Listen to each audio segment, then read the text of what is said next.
Brachiosaurus time. Welcome back to the many interpretations of, the series where we are looking at another sauropod. This one's really exciting to me. I love Brachiosaurus. It's a very fascinating animal with a very fascinating history that I will get into here in a second. But as you'll probably notice from the title, we are not just simply looking at Brachiosaurus, we are also looking at Giraffatitan because their two histories are completely intertwined. And here's the real kicker. The majority of this list is actually Giraffatitan. Most of what we're looking at is not actually Brachiosaurus. And now I'm going to explain why exactly that is. Keep in mind, this is a very simplified version of this history, but it's something I want to establish while we're going into the video. So, when Brachiosaurus was first discovered, it was known from extremely fragmentary remains. So fragmentary that we didn't really have a good idea of what the animal looked like in life. We knew it was a large sauropod, and at the time it was the largest sauropod ever discovered, but that was pretty much the extent of it. We didn't even have a skull, so we didn't know what the skull of this animal looked like. But regardless, that one was still named as Brachiosaurus altithorax. This was in North America, by the way. Later, in Africa, there was another large sauropod that was discovered, and they found that the fossils in question were very similar to the fossils that had been found for Brachiosaurus in North America. So basically, they decided to name this a new species of Brachiosaurus, to which they named Brachiosaurus bronchi. And because this African species was a lot more complete, even having things like the skull present, they used it as the basis for all of the Brachiosaurus reconstructions, because the common thought was that the North American species looked extremely similar to the African species. And so that's all well and good. You have two species of Brachiosaurus, and the African species is used as the basis for reconstructions. Awesome. Until later, when there was a lot of analysis done on these fossils, and the conclusion of that analysis was that these are too different. There were simply too many skeletal differences to justify these guys being the same genus. And so after some time passed and some people started to accept this idea, they were then split.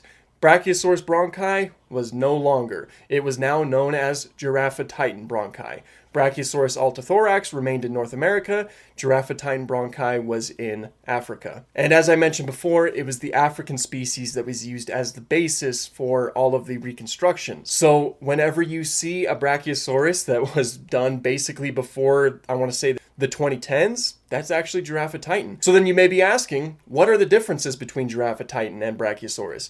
Now, skeletally, they are pretty similar, but there are a lot of minute differences. One of the easiest ways for me to spot them is to look at the skull. Brachiosaurus was always very famous for having this huge kind of just bump on the top of its head. It was very pronounced, and like it kind of curved into the snout like this. That is a Giraffatitan trait. Brachiosaurus did still have this bump, but it wasn't nearly as pronounced, and it kind of more gradually went into the rest of the animal's snout. It is a decently minor difference, but that coupled with all of the other skeletal differences is what separates them. That's just the easiest one to identify for me. So again, most of what we're going to see on this list is simply going to be Giraffatitan, so prepare yourselves for that. But let's go ahead and get right into it. We'll start off with Fantasia. Now, I mentioned before that Fantasia, I love the short in Fantasia. I like how it really feels for its time, if that makes sense. As in, the dinosaur reconstructions are very dated by today's standards, but they're certainly a throwback to when this movie was released. Take, for example, the Brachiosaurus, like the other sauropods in the film, for the most part, are portrayed submerged in water. This was a common idea at the time that Brachiosaurus and other huge sauropods had to spend most of their time in the water to support their weight. We now know that's not the case, and they had several other adaptations to help support their weight, like air sacs that ran through their skeletons. But it's still really cool to see it like this. But while we're on the topic of Disney animation, I figured I'd talk about these guys right now before I forget about them later. We have one from the Tarzan show that has some colors that I really dig. They honestly kind of remind me of Jurassic Park 3 colors, which we'll get into a little bit more. It has the more pronounced bump, so it's Giraffatitan. It is pretty thin, but again, my favorite thing about it are the colors. Or this trapped one from Gravity Falls that is really cool looking too. Extremely stylized for the show in which it is present in. Very flexible neck. That's something that we'll also see a lot too. They certainly didn't have as flexible a necks as they are often portrayed with. They were just a lot more stiff in general, and kind of like a lot more straight from the rest of the body. Still very cool. I'm still very bummed that I completely missed this Ceratosaurus, because look how cool that is. I mean, you'll notice that design, that I didn't talk about that in the many interpretations of Ceratosaurus, and I'm so sad about it. I just simply didn't know about it. Look how cool it looks. But then we'll get into the Jurassic franchise. Hey! Those are brontosauruses. And let me confirm again, this is Giraffatitan. But that aside, I love its portrayal in this movie. By far, one of my all-time favorite Jurassic Park scenes is when we first see the Brachiosaurus. This is the first dinosaur that we see in full light. The CGI still holds up very well today, and just the way that it's shot to really show the scale of this animal is just so incredible. And the sounds and everything, and just the actor's reaction, it's perfect. And then later, when Grant and the kids are interacting with one, also an amazing scene, especially with that giant animatronic Brachiosaurus. Just such amazing work was done on this movie. On top of that, I love the way that they look in Jurassic Park 3. Jurassic Park 3 has some really cool dinosaur designs, and they gave some variation to them, I believe, to represent males, which I love. They have more of a red head and like a green body. It looks awesome. I also like how their skull is slightly different compared to the ones that we see in Jurassic Park and in Jurassic World and all that good stuff. But as per usual, we'll keep the Jurassic franchise kind of localized into its own little section, and we'll go on to some video games, most of which kind of keep the whole basic idea of Brachiosaurus / Giraffatitan from the movie. A lot of them going as far as having the same color scheme. But one of the colors that I really like is from Jurassic Park, from the Sega Genesis. We have really cool green base color and like a darker green or black that goes on the animals, like on the back of the neck. Just looks awesome. Jurassic Park Operation Genesis also kind of just features the Jurassic Park 3 version, which I already established that I really like.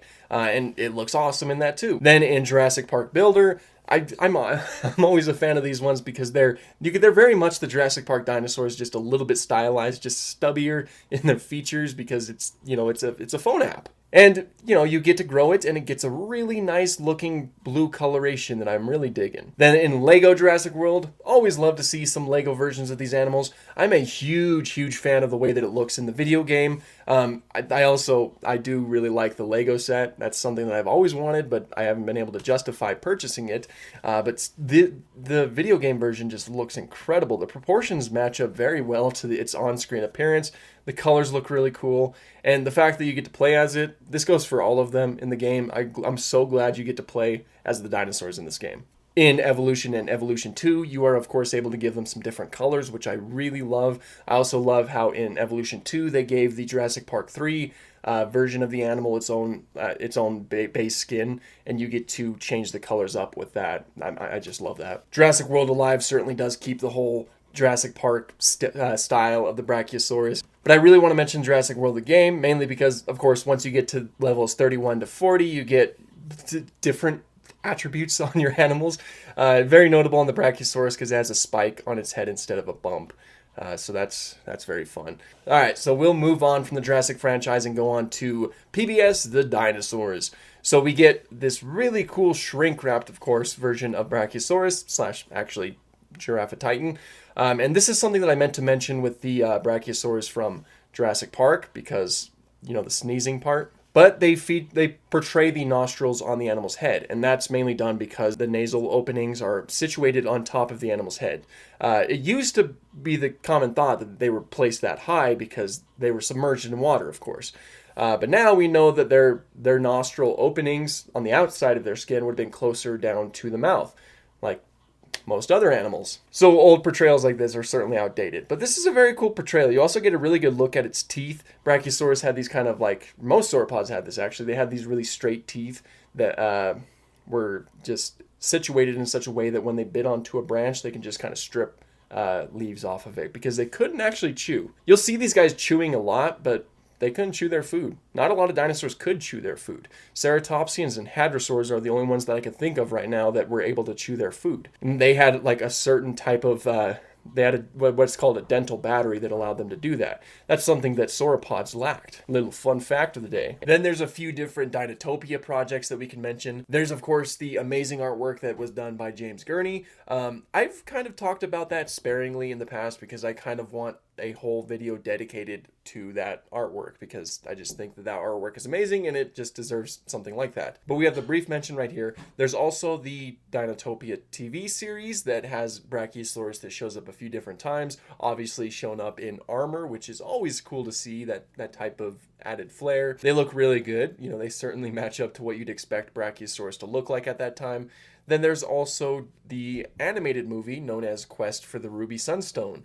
I used to watch this all the time when I was younger. We get a Brachiosaurus that is a lot more purple in coloration and has some, some yellow accent, like basically some added armor, essentially, kind of like the TV series and the artwork. So they all pretty much check out. They're all kind of slightly varied in their own different way, but they're all really cool versions of the animal. Then Land Before Time. Now, I remember seeing a lot of Brachiosaurs in Land Before Time. It's interesting how much they've kind of tweaked their design of this specific dinosaur throughout the show, or throughout the many movie installments. And I'm a big fan of all of them. There's some that are way more reminiscent of a Giraffatitan, whereas there's some others that are a lot closer to the actual Brachiosaurus that we know. We also have Shorty here. He's a little Brachiosaurus, and he's got a really cool green coloration. But yeah, I am always a huge fan of the Land Before Time versions of these animals. I just think that it's interesting how much they've changed their design over the course. Because you got this one that's really brown. Most of them are gray. Shorty's green. We're just everywhere. Yeah, we like to have fun around here. Then we'll move on to Walking with Dinosaurs. So they are very thin compared to how Brachiosaurus would have been. That's true for most of what we've seen, but I try to pick and choose where I bring up certain things, so I don't really overwhelm. I don't know. Again, this does look like it is Giraffatitan rather than Brachiosaurus, so always keep that in mind, that most of these are just Giraffatitan. But I do think it's cool. We don't see it too frequently, mainly in just passing scenes, but still cool that it's shown, because you're in North America during the late Jurassic. You got to have, this massive sauropod, and when you're having Morrison formation things. I'm rambling. This one is certainly near and dear to my heart. We have Power Rangers Dino Thunder, a really cool black and gold one that is huge and mainly had the role of transporting the other dinosaurs, which was a very cool function. I'm not too sure if Brachiosaurus shows up in any other Power Rangers media. I mainly just remember it from Dino Thunder. That is the Power Rangers that I watched when I was a child, so I do have the best connection to that. I like how you can see through the bump on its head, and just those colors are really striking, and it would have been cool to have that toy. Dang. I certainly didn't collect them all when I was a child. Disney's Dinosaur, with Baleen here. Now she and the other Brachiosaurs that show up in this movie have a design that is very similar to Jurassic Park's, complete with the colors and just the overall way that it looks. They did make her neck way more flexible than it was in life, but this is something that they even mentioned in the behind the scenes. They did that so that she can get down lower to, speak to the characters and things like that. Sometimes accuracy is sacrificed for the movie, which, that's fine. I love her though. I think that she's really fun and charming. She's one of the older dinosaurs in the movie, and I just think that she's a really fun addition. The Lost World 2001. Very briefly see them, and they are just the Walking with Dinosaurs Brachiosaurus. That completely makes sense because the dinosaur designs and dinosaur effects were done by Impossible Pictures, the same people who did Walking with Dinosaurs. Same reason why the Allosaurus right here looks pretty much the same. So all of the things I said about the Walking with Dinosaurs one also applies to this. Ice Age 3, Dawn of the Dinosaurs, they made it huge, absolutely massive. Very thin neck, very derpy appearance, very much a Giraffatitan. Colors are awesome though. I like this blue that goes down in contrast to the more brown colors. That's a solid stylized one. Now there is Transformers Age of Extinction. So there's a scene where the dinosaurs are going extinct, right? And they're being attacked by the aliens. There's a stampede of them, and I've heard many people call these sauropods Brachiosaurus, and I've tried to zoom into their faces as much as possible, and it kind of seems like there's a bump. I could be completely wrong, but I'll just mention them in passing. There's also this that I found, and this that I found. Both look awesome. Dinosaur Train, it's right here. Remember, it's right here. Solid orange coloration, and I want to bring this up right here because you can really see it here, but you can see it other places too, but you can definitely see it here. Notice how the front limbs are taller than the back limbs? That is something that makes Brachiosaurus and a lot of its relatives pretty unique. A lot of times sauropods will have their back limbs that are bigger compared to their front limbs. I mean, look at something like Apatosaurus. Something that makes dinosaurs like Brachiosaurus very interesting. Of course, this isn't just localized to Brachiosaurus and Giraffatitan, because Giraffatitan did have it too. But it is something that I just wanted to point out. It's more of like a giraffe stance more than anything. Giraffatitan. But the orange color is very striking. I wouldn't say it's my favorite sauropod design from the show. That would either go to the Alamosaurus or I think the Apatosaurus, if I remember correctly. But yeah, I think it works. Then we have Dino Dan. So the colors are very striking here. One thing to point out are those spikes on it. I'm not too sure if we know of anything like that on Brachiosaurus or Giraffatitan. I know that they're likely on something like Diplodocus, but I've never heard of them for something like that, so I'm not too sure. But you have the purples with the yellows, those complementary colors. That's the word, right? Complementary colors.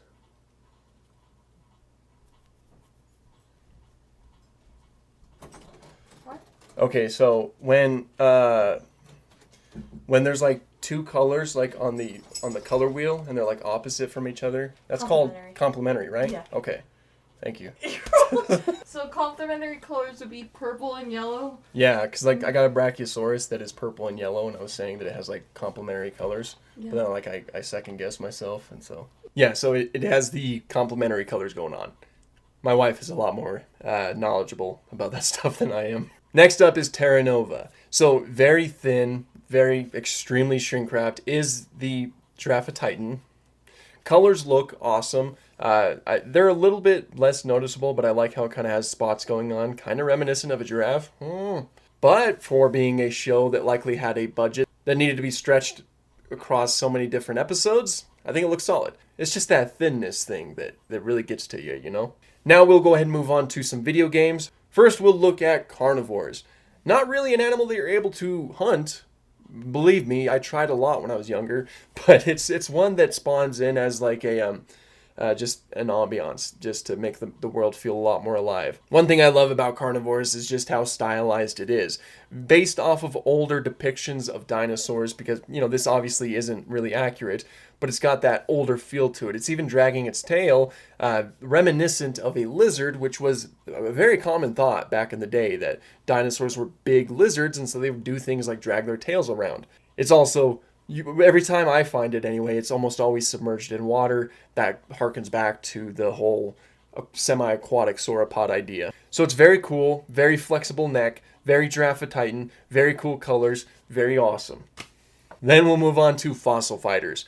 Again, we got the complementary colors with the purple and the yellow, so it looks really awesome. A nice kind of like bluish green color that's going like on the bottom of the animal that has some nice counter shading going on. And I really like the shape of the animal, if that makes sense. I hope it does. I don't know.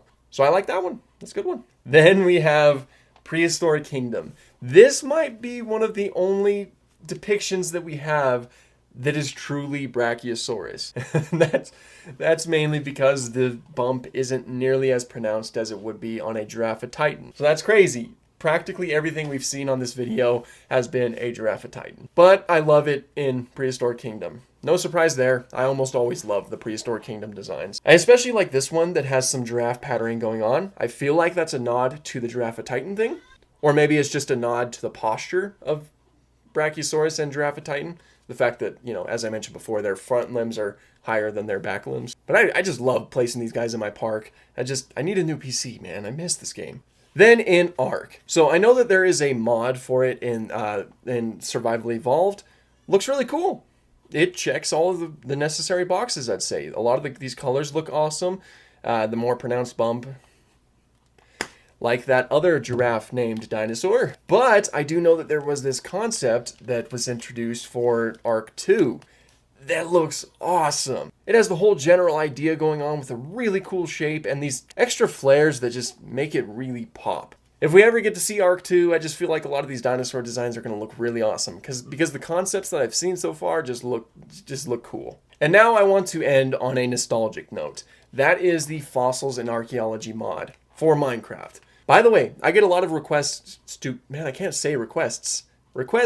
to talk about Minecraft mods with dinosaur Minecraft mods, and I definitely plan to. The only issue is that I do not have a working PC right now, and I would like to actually go into the games and actually take a look at them instead of talking about them passively like how I've been having to do with, say, Prehistoric Kingdom. So rest assured, I do 100% plan on like making Minecraft dinosaur related videos. That is something that I've always wanted to do ever since I was knee-high to a grasshopper. So I think it would just be really fun to do. And fossils and archaeology will be one of the first ones I do because I loved this mod growing up. So I know that there's the fossils and archaeology revival mod that completely updates the dinosaur models to make them a lot more paleontologically up to date, which I think is really cool attention to detail by the mod developers. And I like the design. I think it's pretty cool. The colors kind of feel reminiscent of Jurassic Park 3, the green and the red, but I like it. And I also like the way that it sits down. I believe, if I'm not mistaken, that is anatomically correct right there. Because reptiles don't typically have that type of flexibility, in their spines to be able to sit like how the elephants do or something like that. So very cool to see it lie down like that, even though it's just Minecraft. But I absolutely need to talk about the original design for Brachiosaurus, because that's the one that I'm nostalgic for. So it's very simple, and I love it. I love it for that. You have this blue color, and then the lighter color on its neck with the stripes and the darker head, and just that looks so cool. Man, I remember seeing these guys all the time, watching Poet Plays, and you just can't beat that. Much like the T-Rex design, you just can't beat that one. You can't beat the original. Either way, eventually we will get to some Minecraft dinosaur content. Eventually we will get to more dinosaur game content in general. I'm hoping to fill up my schedule a little bit more once I get a new PC to kind of just, again, fill up the schedule a little bit more with some dinosaur game content. Because there's a lot of really fun dinosaur games out there that just absolutely need to be played. But that's how I wanted to end, on a nostalgic note. This was a very fun video to make, and one that I just feel is kind of just jam-packed with a lot of different information and a lot of different confusion. Because, as I mentioned before, most of these sons of guns are not even Brachiosaurus. So that is indeed very fun. But regardless, Brachiosaurus still very much does exist. Giraffatitan is also an incredibly awesome dinosaur that deserves some recognition. And this, again, was just a fun video to make. So the very next many interpretations of creature will be Cryolophosaurus, because it was the last on the poll. That one will be a fun one. There's not too many depictions of that animal, but it will still be really cool to see all of the different takes. But in terms of this video, are there some that I didn't include on this list that you would absolutely love people to hear about? Be sure to let us know in the comments. In the meantime, definitely consider subscribing for some more dinosaur or prehistory content, because I will cover practically anything on this channel. Thank you guys so much for watching, and have an awesome day.